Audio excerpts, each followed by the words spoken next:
Arkansas Senator Tom Cotton is with us. Senator, they took out a hospital, for crying out loud. The Israelis, they have been going after military targets. But if you go back years, the Israelis have had to withstand what is over hundreds of thousands of missiles, mostly provided by Iran, either fired directly by them or through the proxies that they use. They have been at war with Israel for all this time. Now those missiles are more lethal than ever. And now they're on the verge. It's 2 minutes to midnight, a minute to midnight of getting nuclear weapons. That can't happen. The president's been clear. I'm not exactly sure what a peace deal would look like, but I think the conditions I laid out are the only ones that would actually work. What are your thoughts?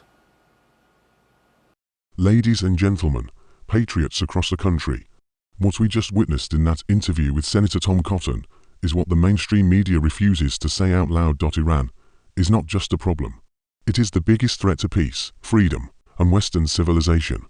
And for decades, they've waged a shadow war, not just on Israel, but on the United States. This isn't new. It started in 1979, and it's never stopped. Let's be clear, Iran isn't just some distant country with a few radical ideas.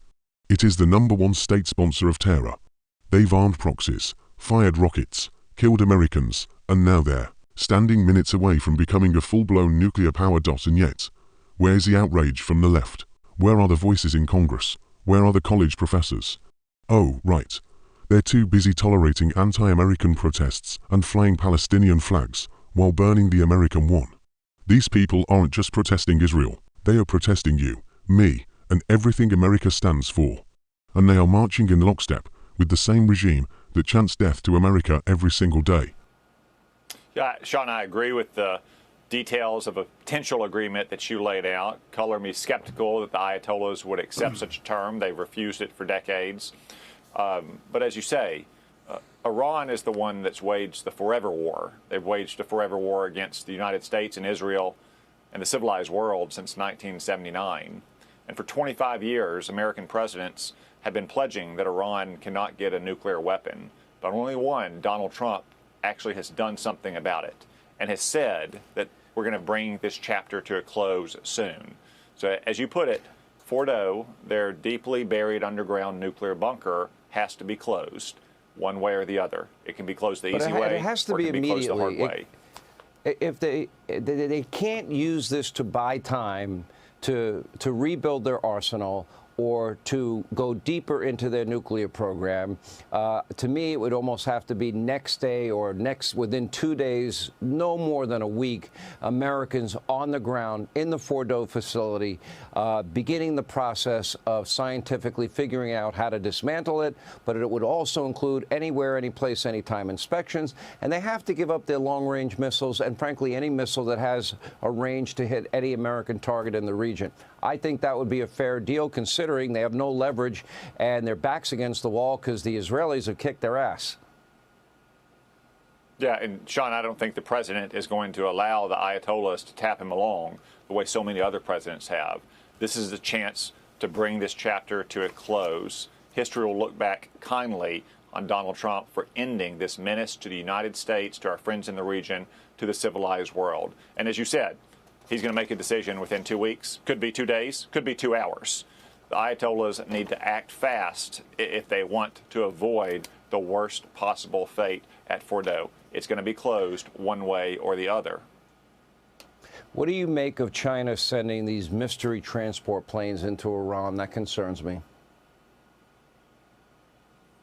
Well, China has been buying Iran's oil on the black market for years, propping up their economy. We shouldn't be surprised that China is going to continue to provide some kinds of support to Iran. But what you really see is Iran being isolated. China has not leapt to Iran's defense. Russia has basically said Iran is on its own. None of their so-called proxies, their ring of fire around Israel, has any desire left to fight Israel. In some places, where they once had footholds, like in Syria, Israel now has complete freedom of action against Iran. So I think the real story here is that Iran is totally isolated. President Trump, Prime Minister Netanyahu, has put the Ayatollahs on the back foot, and we're about to finally bring this threat to the United States to an end.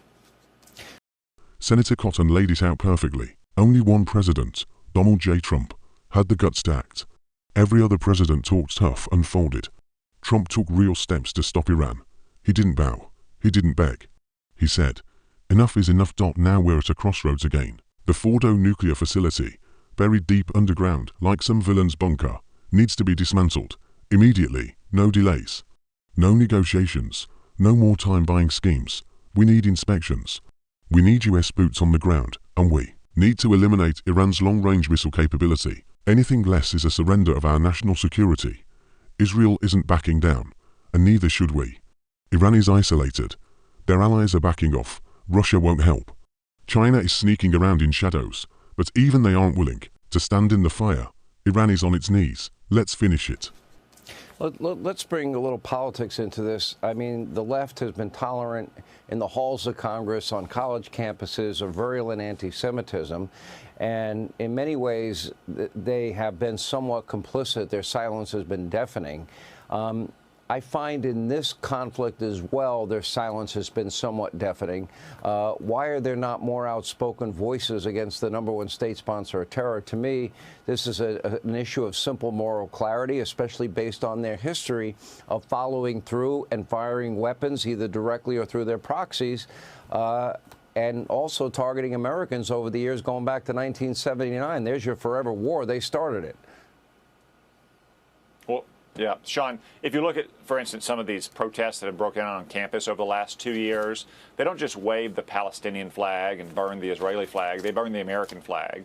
They don't just chant against Israel. They condemn the United States itself, which has provided them so many blessings of liberty. The same thing is true in Iran.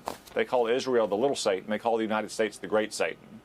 They chant death to Israel. They also chant death to America because they realize that we're part of the same heritage of Western civilization that they want to overthrow. That's what the radical left in America wants to as well. It's really two sides of the same coin. Are there any things that you might be aware of, because this kind of caught a lot of people by surprise, that the president was opening the door a little bit to maybe giving them a little bit more time after the 60 days and Israel very quickly bringing them to their knees. Is there any insight? Is there any other information that maybe the public's not thinking about that the president would know of that would cause him to buy a little more time? Because I suspect that's a possibility. Yeah, Sean, I don't want to speculate about what the president is thinking or about any information that we may have that's not in the public domain. But I think it is clear after a week of Israel pummeling Iran's defenses that we do have the benefit of time here. Not months, not years, but hours, days, a couple of weeks, as the president decided today.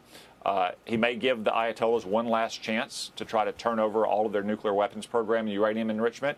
Also to make sure that we're prepared in the region and around the world. As you rightly said, Sean, this is not without risk.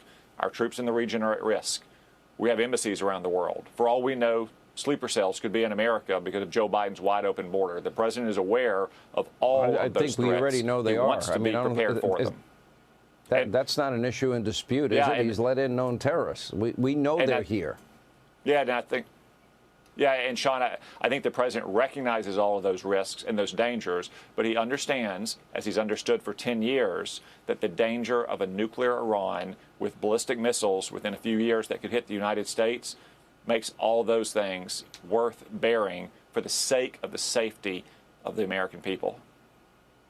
All right, Senator Tom Cotton, we appreciate you being with us as always. Hey, Sean, Arkansas This Senator is about Tom moral Cotton clarity. is with us. Senator, it's about defending our nation. They took Joe out a hospital Biden's for open crying out borders loud. have already The let known Israelis, terrorists into our they have been homeland. going after Let military me say targets, that but if you again. go back Known years, terrorists. They're the here, Israelis and have every day had we to wait. withstand We risk what is another over 9/11. hundreds of But thousands this of time, missiles, with nuclear mostly fallout, provided by we cannot Iran, afford either weakness. fired We directly cannot by them afford or through silence. the proxies And we that sure they as hell use. can't afford another They have Democrat been at war administration with Israel pretending for all Iran this is just time. Now misunderstood. now those Patriots, missiles are it's more time to lethal stand than up. ever. It's And now time they're to on demand the action. verge. It's And it's 2 time to minutes thank midnight, leaders a minute to like midnight Trump of and getting Cotton, nuclear who weapons. That refused to can't bow to happen. tyranny. The president's Subscribe been for more clear. real talk. I'm not Share this exactly video sure what a peace and deal would comment look below like, but I if think you the agree conditions I that laid America out comes are first the only ones and that would enemies of actually freedom work. must What be are your defeated. thoughts? God bless you. God bless our troops. Sean, I and agree God with bless the United States of details America. a